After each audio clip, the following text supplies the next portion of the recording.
देखिए, इस बार हमने शहर के लोगों की जितनी भी मूल सुविधाएं थी उनका सबका ध्यान रखा है। स्पेशली महिलाओं का भी इसमें ध्यान रखा गया है।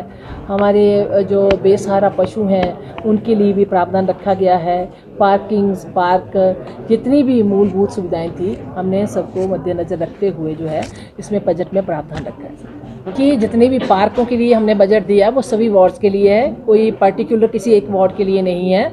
जितनी भी मूलभूत सुविधाएं हैं वो सभी वार्ड्स के लिए हैं। इसमें हमने देखा आपने कि नालियों कुल्लों के लिए स्पेशली रखा है, डक्ट्स के लिए रखा है, फुटपाथों के लिए रखा है।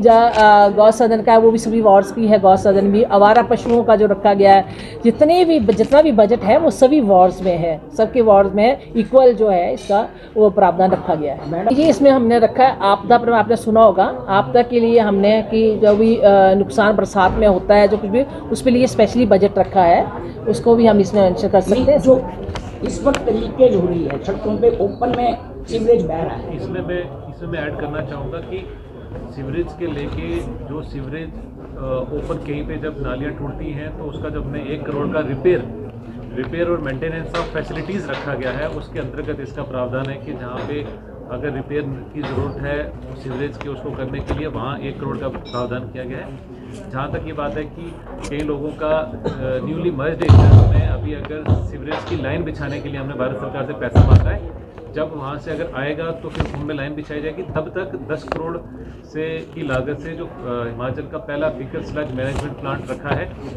वो स्कोप में शुरू होने वाला है। तब तक और लोगों को रियायत दरों पर 1000 रुपये ऑलरेडी फाइनेंस कमेटी की मीटिंग में पास हो चुका है कि जो पर सेप्टिक टैंकर जो उसको खाली करके जब तक वो बनता नहीं है उसका अभी तक लास्ट टाइम 2500 रुपये और 3500 रुपये था।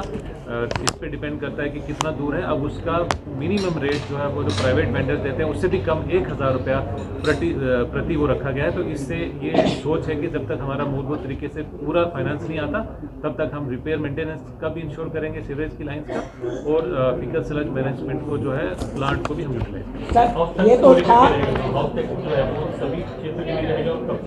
मर्ज एरिया ऑलरेडी जो हमारा पुराना एरिया उसमें तो लगा हुआ मर्ज एरिया में जी, जो पुराना एरिया था उसका तो लगा ही हुआ है ना जी हाउस टैक्स। अभी जो मर्ज एरिया के लिए रखा है, मर्ज एरिया में कब से शुरू अभी तक नहीं लगा था ना मर्ज। हाउस टैक्स में मैं बताना चाहूँगा कि house tax unit area method मार्च 2020 से लागू है, लेकिन उसको इम्प्लीमेंट करने के लिए एक सर्वे की ज़रूरत थी जो 85% हो चुका है। वो 31 मार्च से पहले कुछ घर हमारे कुछ फॉर एग्जांपल कुछ 5-1 हज़ार घर बचे हैं अलग अलग वार्ड्स में। ऑन एन एवरेज 250 से 300 घर बचे हैं जहाँ सर्वे अभी नहीं हुआ है। उनका मेजर कारण ये है कि कई लोग यहाँ पे जब सर्वे करने हमारी टीमें गई थी वो घर पे मौजूद नहीं थे। अब 31 मार्च लास्ट डेट रखी गई है कि हमारी टीम एक रैप अप राउंड करेगी और वो सर्वे हो जाएगा। जैसे ये सर्वे कंप्लीट होता है तो उसके बाद जो यूनिट एरिया मेथड है वो रियायत दरों वाला मेथड है। पहले एनुअल रेंटल वैल्यू होता था, उसमें कम दरों के ऊपर जो पास ऑलरेडी हो चुका है बाईलॉज का पार्ट है उसके हिसाब से असेस किया जाएगा, पूरी सिटी के लिए किया जाएगा और मार्च 2020 के बाद किया जाएगा।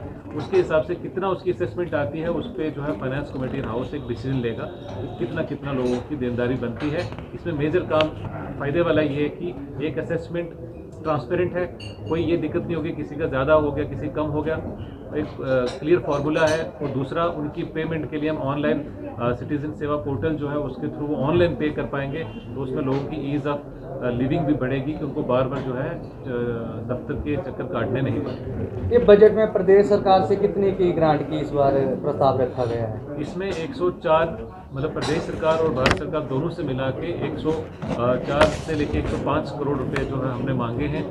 उसमें मेजरली हमारे यहाँ एक नेबरहुड इम्प्रूवमेंट प्लान है और जैसे मैंने पहले बजट में मेंशन किया, उसमें अलावा जो हमारे रेस्क्यू एंड रिहेबिलिटेशन सेंटर है, उसके अलावा सीवरेज है, उसके अलावा हमारी जो पिंगल नाला के पास जो अभी एक सेंट्रल सिटी के सेंटर एक झील बनाने की बात है उसका है। तो ये सारा मिला के 100 करोड़ से ऊपर जो हमने भारत सरकार से और हिमाचल सरकार से जो है सपोर्ट के लिए रखा है। उसमें पार्किंग से बाकी का भी हो जाएगा। पिछले साल का जो बजट सरकार से मांगा गया था उसमें से कितना पैसा जो है अभी तक एक साल में मिला है सरकार से? तो सरकार से CFC और SFC को मिला के देखें तो 20 करोड़ के अराउंड पैसा हमने जो लास्ट टाइम मांगा था वो मिला है। उसके अलावा आई थिंक 3 करोड़ रुपए का जो कोतवाली में हमारे यहाँ 3.3 करोड़ रुपए का सेक्शन आ गया, पर पैसा भी नहीं आया कोतवाली के रीडेवलपमेंट के लिए। और अभी चिरान की रीडेवलपमेंट के लिए 3 करोड़ रुपए की सेक्शन है, ये अभी पैसा आना बाकी है। और मोस्ट प्रोबेबली जो नेबरहुड इम्प्रूवमेंट प्लान में हमारे पास आई थिंक अभी हमने भेजा था, उसमें जितना ध्यान में है तो आई थिंक 20 करोड़ के अराउंड हमारे पास आएगा। इसमें हमारा खेल परिसर को बेटर बनाने के लिए जो वार्ड है जहाँ पे लोगों का फुटफॉल रहता है, लोग मैचेस देखने आते हैं, वहाँ पे मैराथन हुई है, उससे जस्ट पहले एथलेटिक के वहाँ पे इवेंट्स होते हैं, फुटबॉल ग्राउंड बन रहा है, और उसमें जो लिंक रोड बनने की बात की गई है जो चिरान को नीचे फुटबॉल ग्राउंड के साथ जोड़ेगी, वो इस सब का पार्ट है।